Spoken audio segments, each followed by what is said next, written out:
सड़ी गली व्यवस्था के खिलाफ एक खोजी पत्रकार की सत्ता से बगावत देखना चाहते हैं तो हमारे चैनल को लाइक, सब्सक्राइब और शेयर करना न भूलें।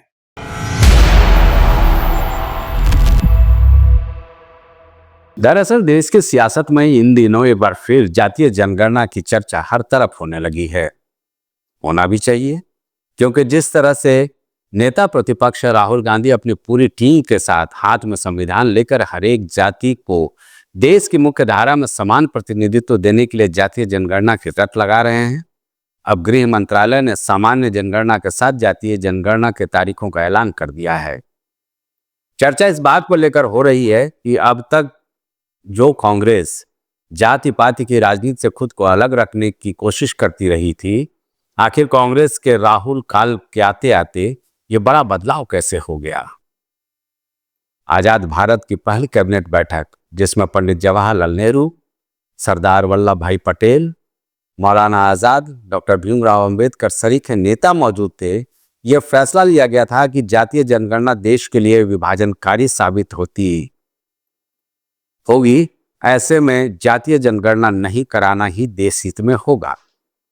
लेकिन कांग्रेस के सांसद नेता प्रतिपक्ष राहुल गांधी ने जातीय जनगणना की मांग हर चुनावी मंच से करके देश में उछाल ला दिया और अब इस मुद्दे को समाप्त करने के लिए ही शायद केंद्र की मोदी सरकार ने सामान्य जनगणना के साथ जातीय जनगणना कराने का विधिवत ऐलान ही नहीं किया, बल्कि जल्दी इसका गजट भी जारी करने जा रही है। नमस्कार दोस्तों, मैं हूं संजय राजन। स्वागत है आपका दृष्टांत न्यूज के खास कार्यक्रम मुद्दे की बात राजन के साथ में। दोस्तों, दरअसल अब ये तो तय हो गया है कि जातीय जनगणना अगले साल से शुरू हो जाएगी। गृह मंत्रालय ने तारीखों का ऐलान भी कर दिया है। अब जल्द ही इस मामले में गजट भी जारी हो जाएगी। अब समझिए, जनगणना एक्ट 1948 में एससी एसटी की गणना की तो व्यवस्था है, प्रावधान है, लेकिन ओबीसी को लेकर के इस एक्ट में कोई प्रावधान नहीं है। लिहाजा जब भी इस तरह की जनगणना करनी होगी, सबसे पहले केंद्र सरकार को इस एक्ट में संशोधन करने की आवश्यकता होगी। भारत में एक आंकड़े के मुताबिक एससी की कुल करीब 748 जातियां हैं, जबकि बात अगर की जाए एसटी की तो इसमें करीब 1270 जातियां शामिल हैं, जो देश की आबादी की करीब 17% के आसपास हैं। एससी जातियों की देश की आबादी में हिस्सेदारी देखी जाए तो ये करीब 9% के आसपास बैठती है, और जबकि ओबीसी की अगर जातियों की बात की जाए तो जो आंकड़े मौजूद हैं अभी तक, उसमें 2650 जातियां हैं जो ओबीसी के अंतर्गत आते हैं। दोस्तों, पहले मैं कुछ फैक्ट इस जनगणना को लेकर रख देता हूं, जिससे आप आसानी से ये समझ पाएंगे कि आखिर यह सियासत का केंद्र क्यों बन रहा है। कुछ इतिहास की बातें हैं। मसलन पहली बार अंग्रेजों ने जनगणना कराई, जो सिलसिला 1931 तक चलता रहा। लगातार अंग्रेजों ने इस कालखंड में जनगणना कराई। 1941 में अंग्रेजों ने जातीय जनगणना तो कराई, लेकिन उसका आंकड़ा जारी नहीं किया। यह पहला जातीय जनगणना रहा, और आजाद भारत के पहले कैबिनेट की बैठक में इस बात का प्रस्ताव पारित किया गया कि जातीय जनगणना से देश के लिए विभाजनकारी हालात पैदा हो जाएंगे। लिहाजा जातीय जनगणना को कैबिनेट ने नामंजूर कर दिया, जिसमें जैसा कि मैंने पहले ही बताया है कि प्रधानमंत्री पंडित जवाहरलाल नेहरू, सरदार वल्लभ भाई पटेल, अंबेडकर, मौलाना आजाद सरीखे नेता इसमें शामिल थे। आजाद भारत की बात कर ली जाए तो पहली बार 1951 में जनगणना हुई, जिसमें जनगणना एक्ट 1948 के मुताबिक केवल एससी और एसटी यानी अनुसूचित जाति जनजातियों की जनगणना इसलिए की गई कि उन्हें संवैधानिक प्रावधानों के अंतर्गत आरक्षण देना था। बीच के तमाम कालखंड आए, लेकिन जातीय जनगणना का मामला कभी इतने बड़े पैमाने पर नहीं उठा जितना मौजूदा नेता प्रतिपक्ष राहुल गांधी ने 2022-23 के बाद उठाया। कर्नाटक के कोलार से लेकर मध्य प्रदेश के साजपुर तक दर्जनों बार राहुल गांधी लगातार जातीय जनगणना की मांग करते रहे, और अभी हाल में आपने देखा, जब ये जातीय जनगणना का ऐलान नहीं हुआ था तारीखों का, राहुल गांधी बिहार चुनाव में भी लगातार लोगों को सामाजिक न्याय दिलाने के लिए जातीय जनगणना की पैरोकारी करते नजर आए। ऐसी बहुत सारी चीजें हैं जिसको बताना आवश्यक है। राहुल गांधी के पहले अगर बीच में 80 दशक की कुछ बातें कर ली जाए तो जातीय जनगणना को लेकर के आबादी के अनुसार कैसे आरक्षण दिया जाए हर एक जातियों को, चाहे वो SC ST हो या OBC हो, इस बात का पैरोकार सबसे पहले कांसीराम ने किया था, जो BSP के संस्थापक थे। उसके बाद के कालखंड में जब मनमोहन सरकार बनी तो मुलायम सिंह यादव और लालू यादव सरीके कुछ नेताओं ने इस बात का दबाव बनाया मनमोहन सरकार पर कि जातीय जनगणना कर लेनी चाहिए, जिससे कि सामाजिक न्याय को हम परिभाषित कर सकें, उसको स्थापित कर सकें मूलधारा में। हालांकि ये बात अलग है कि 2011 में डॉक्टर मनमोहन सरकार ने आर्थिक और जातीय आधार पर जनगणना तो कराई, लेकिन उसे देश में जारी नहीं किया, यानी उसका कोई डाटा आज तक उपलब्ध नहीं है। ये बड़ा बदलाव का दौर रहा है। राजीव गांधी से लेकर तमाम कांग्रेस के नेता हैं, वो ये मानते थे कि जातीय जनगणना या इस तरह की कोई भी कवायद जो जात पात के आधार पर होगा वो देश के लिए हितकारी नहीं होगा। लेकिन नेता प्रतिपक्ष राहुल गांधी, जो मौजूदा नेता प्रतिपक्ष आप कह सकते हैं, उस समय सांसद हुआ करते थे, लोकसभा चुनाव में एक बड़ा मुद्दा उठाया और अखिलेश यादव के PDF फार्मूला के साथ साथ अपने जातीय जनगणना के फार्मूले को शामिल करा के उत्तर प्रदेश में शानदार जीत हासिल की और यही से बीजेपी के लिए बड़ी चुनौती बनी, जो केंद्र में बीजेपी अपने दम पर बहुमत की सरकार नहीं बना पाई और नीतीश और चंद्रबाबू नायडू का समर्थन उन्हें लेकर के UPA की सरकार बनानी पड़ी। हालांकि ये बात अलग है, इस सरकार में यानी मोदी पार्ट 3 में मोदी पार्ट 1 और पार्ट 2 की तरह नरेंद्र मोदी का रुतबा और उनके पूरे टीम का रुतबा कायम है। लेकिन चुनौती निश्चित तौर पर देखने को मिलती है तब जब दो अलायंस पार्टनर हैं, चाहे चंद्रबाबू नायडू हो या नीतीश कुमार हो, इनके बीच कहीं कोई संतुलन खराब न होने पाए। इस बात को लेकर के काफी संजीदा रह करके सरकार चलाने की एक मजबूरी साफ तौर पर UPA की सरकार को नजर आती है। इसकी कोशिशें भी कई बार हुई, कई बार ये अफवाहें आई सामने कि नीतीश कुमार अब बीजेपी का दामन छोड़ करके एक बार फिर लालू यादव के साथ आने वाले हैं। ऐसा लग रहा था उस समय, एक माहौल बनाने की कोशिश की गई कि केंद्र की मोदी सरकार के लिए निश्चित तौर पर एक चुनौती खड़ा हो जाएगा कि नीतीश कुमार अब समर्थन वापस ले रहे हैं। लेकिन बाद में नीतीश बाबू का बयान आया और आपने देखा भी कि किस तरह से अभी हाल फिलहाल में लगातार जो चुनावी रैलियां कर रहे हैं नरेंद्र मोदी बिहार में, उसमें नीतीश बाबू उनके साथ कंधे से कंधा मिलाकर चलते हुए नजर आ रहे हैं। अब ये मुद्दा बहुत बड़ा है। जातीय जनगणना को लेकर राहुल गांधी ने सोचा था कि बिहार में वो एक मास्टर स्ट्रोक खेल सकते हैं, क्योंकि वहाँ जातीय संघर्ष जो है बिहार में कहीं ना कहीं इस तरह के जो राजनीतिक माहौल है उस पर हावी नजर आते हैं। लेकिन इस मास्टर स्ट्रोक का कार्ड भी बीजेपी के रणनीतिकारों ने निकाल लिया।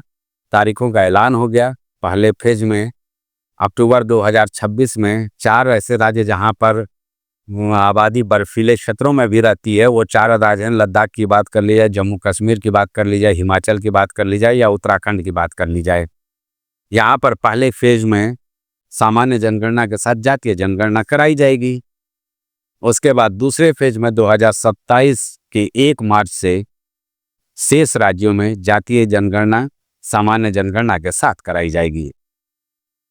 निश्चित तौर पर एक बड़ा मुद्दा था राहुल गांधी के सामने और उनके पूरी टीम के सामने। वो मुद्दा अब छिन सा गया है। इसका अब क्या काट निकलता है, निश्चित तौर पर देखना दिलचस्प होगा। असल में देखा जाए तो जातीय जनगणना करा करके अगर वाकई इस पूरी आबादी को, चाहे वो OBC हो या फिर SC ST हो या फिर तमाम जो जातियां हैं जो पिछड़े दबे कुचले हैं, अगर उनको वाकई मुख्यधारा में लाने का मकसद हो तो बात समझ में आती है। क्योंकि एक आंकड़ा मैं देख रहा था, चौंकाने वाला है। निश्चित तौर पर अगर 3 क्षेत्रों की बात कर ली जाए, कॉरपोरेट की कर ली जाए, नौकरशाही की बात कर ली जाए या फिर न्यायपालिका की बात कर ली जाए, तो सुप्रीम कोर्ट के 33 जजों में से मात्र 1 जज जो हैं वो SC कोटे से हैं। और हाई कोर्ट की बात कर ली जाए तो जजों की जितनी संख्या है पूरे देश में, उसका 2.8% ही मात्र अनुसूचित जाति से आते हैं। तो एक असमानता साफ तौर पर यहाँ पर देखने को मिलती है। अगर नौकरशाही की बात कर ली जाए तो सबसे पहले हम बात कर लें अनुसूचित जाति की, तो 13.2% नौकरशाह एससी बिरादरी से आते हैं, जबकि एसटी यानी अनुसूचित जनजाति की बात की जाए तो 7.8% जो नौकरशाह हैं वो इस बिरादरी से आते हैं। जबकि ओबीसी की बात की जाए तो पूरे जितने भी नौकरशाही की संख्या है, नौकरशाहों की जो संख्या है, उसका मात्र 15.4% ही ओबीसी बिरादरी से आते हैं। तो निश्चित तौर पर एक असंतुलन की स्थिति तो है, इसमें कोई दो राय नहीं है। लेकिन आवश्यकता इस बात की है कि सिर्फ इस पर सियासत ना की जाए। ऐसा नहीं है कि कोई सियासी आपने इसको हथियार बना लिया और कल को जब आंकड़ा आ जाए तो उसके मुताबिक उनको मुख्य धारा में लाने के लिए क्या व्यवस्था की जानी है उस पर मामला सन्नाटे में चला जाए, तो ये कवायद जो अरबों रुपए लगा करके जो जनगणना कराने की कवायद होगी, जातीय जनगणना की या सामान्य जनगणना की, वह सब बेजा साबित होगा। इसमें कोई दो राय नहीं है। चुनाव बड़े राज्यों में है, इस साल बिहार में होना है, अगले साल पश्चिम बंगाल में, उसके बाद गुजरात की बारी है।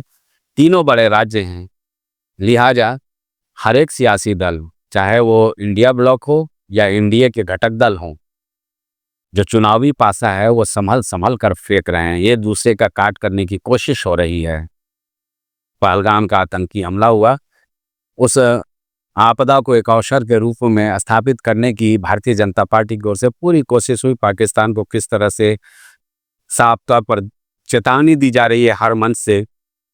बीजेपी के तमाम बड़े नेता, चाहे वो रक्षा मंत्री हो, चाहे प्रधानमंत्री हो या गृह मंत्री हो, या फिर तमाम ऐसे लोगों, बीजेपी के अध्यक्ष हों, आप सुन रहे होंगे।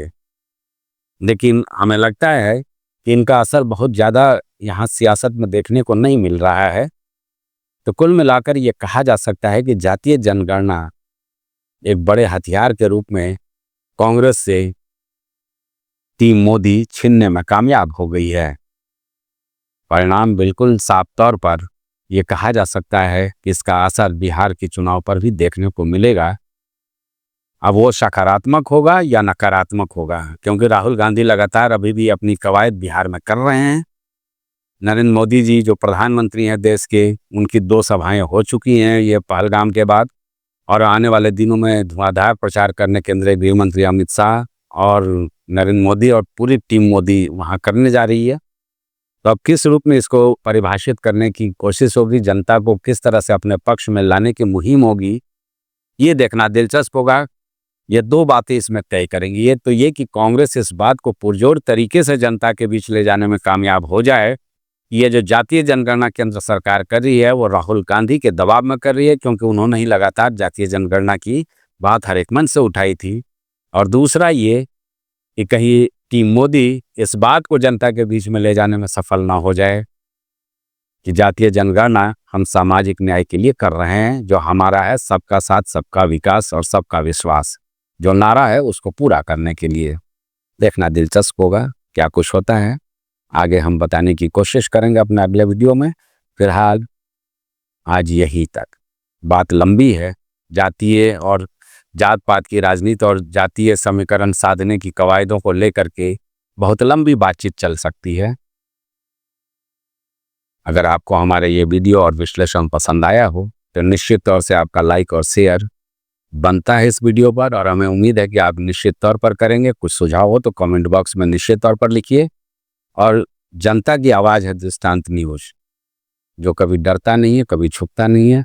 अगर आप भी हमारे इस मुहिम का एक हिस्सा बनना चाहते हैं तो इस न्यूज़ को ज़्यादा से ज़्यादा सब्सक्राइब करें, जिससे हमारी हौसला अफजाई हो। मुझे दीजिए इजाज़त, नमस्कार।